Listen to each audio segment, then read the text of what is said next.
ಮಾತಿಗೆ ಮಾತು ಬೆಳೆಸಿಬೇಡ. ಸುಮ್ಮನೆ ಅಪ್ಪಿಕೊಂಡು ಬಿಡು. ಆಯಾಗಿರೋ ನನ್ನ ಅರಮನೆಯಲ್ಲಿ.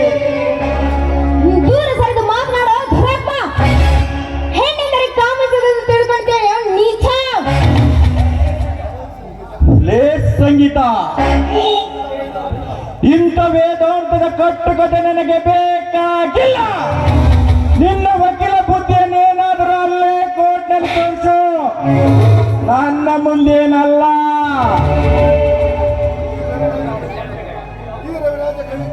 ಸುಮ್ಮನೆ ಒಪ್ಪಿಕೋ. ನಿಲ್ಲುರವರಾಜ್ ಬೇಡ. ನೋಡು, ನೀನು ಮುಂದೆ ಒಂದು ಹೆಜ್ಜೆ ಇಟ್ಟಿದ್ದೆ, ಆದ್ರೆ ನಾನು ಹೆಮ್ಮಾರಿ ಆಗ್ಬೇಕಾಗುತ್ತದೆ. ಎಚ್ಚರ. ಹೆಮ್ಮಾರಿ?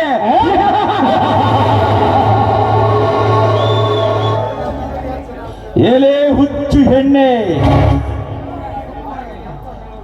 ನನಗೆ ಎಚ್ಚರ ಹೇಳಲು ಬಂದಿರುವೆಯಾ ಹುಚ್ಚು ಹೆಣ್ಣೆ? ಸುಮ್ಮನೆ ಮಾತಿಗೆ ಮಾತು ಬೆಳೆಸಿಕೊಂಡರೆ ಸರಿ, ಇಲ್ಲದಿದ್ದರೆ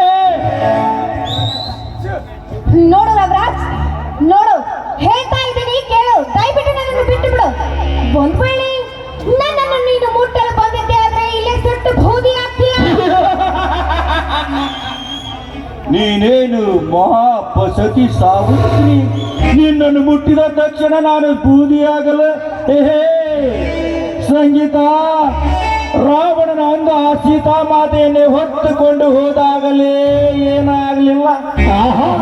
ಇನ್ನು ನೀನ್ಯಾವ ಲೆಕ್ಕ? ಬೇಡ ರವರಾಜ್ ಬೇಡ, ನನ್ನ ಮಾತು ಕೇಳು. ನೋಡು, ನೀನು ಇದನ್ನು ಮುಂದುವರಿಸಿದೆ ಆದ್ರೆ ಈಗ ಉಳಿಗಾಲವೇ ಇಲ್ಲ. ಉಳಿಗಾಲ?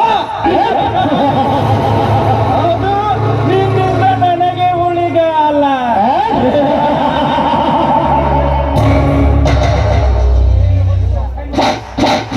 ಎಲೆ ಹುಚ್ಚು ಹೆಣ್ಣೆ,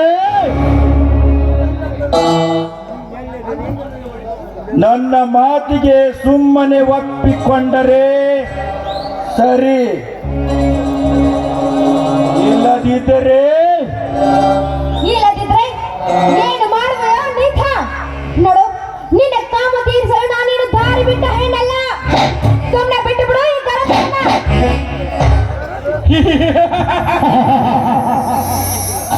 ಗರತಿ? ಗರತಿ ಎಂಬ ಶಬ್ದ ಎಂದು ಸತ್ತು ಹೋಗಿದೆ ಆ ಯುಗದಲ್ಲಿ. ಇದು ಕಲಿಯುಗ.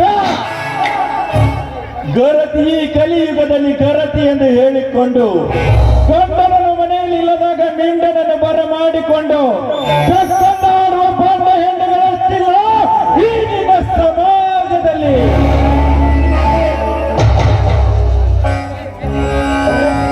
ಗಂಡನಿಗೆ ಕೆಲಸಕ್ಕೆ ಹೋಗುತ್ತೇನೆಂದು ಹೇಳಿ ಬಾಯ್ ಫ್ರೆಂಡ್ ಅನ್ನು ಬರಮಾಡಿಕೊಂಡು ಬಂದು ಸರಸವಾಗಿ ಬಂದು ಮನೆಗೆ ಬಂದು ನಾನೇ ಗಹರತಿ ಎಂದು ಹೇಳಿ ಹೆಣ್ಣುಗಳೆಷ್ಟಿಲ್ಲ ಈ ನಿನ್ನ ಸಮಾಜದಲ್ಲಿ. ಹಣಕ್ಕಾಗಿ ದುಡಿಯಲು ದೂರ ಪಟ್ಟಣಕ್ಕೆ ಹೋಗುತ್ತೇನೆಂದು ಸಿಕ್ಕ ಚಿಕ್ಕವರ ಜೊತೆ ಮೈ ಸುಖವನ್ನು ಉಂಡು ಮನೆಗೆ ಬಂದು ನಾನೇ ಮಹಾಗರತಿ ಎಂದು ಹೇಳುವ ನಿನ್ನಂತ ಹೆಣ್ಣುಗಳೆಷ್ಟಿಲ್ಲ ಈ ಸಮಾಜದಲ್ಲಿ.